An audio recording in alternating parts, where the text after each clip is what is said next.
Well, one of the things that I think the president has done very well here is to use the strength of a federal system where certain decisions should be made in Washington, perhaps, but also allowing each state to adapt to the situation that confronts it and make their own choices.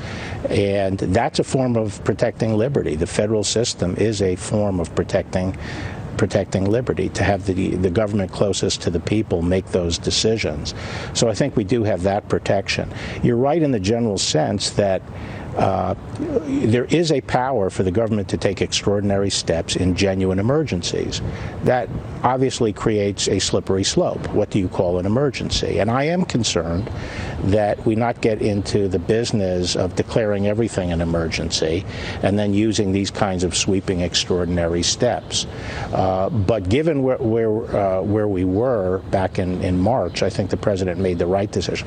I think the president's made the right decisions for the right reasons. I think against the advice of many people, he closed the borders.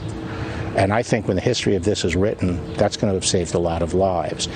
I think that given the uncertainty that surrounded this and the possibility that it was so contagious that it would swamp our healthcare system, he supported the appropriate moves for a limited period of time. Will you be recommending going forward any type of changes to protocols at our borders, our ports of entry?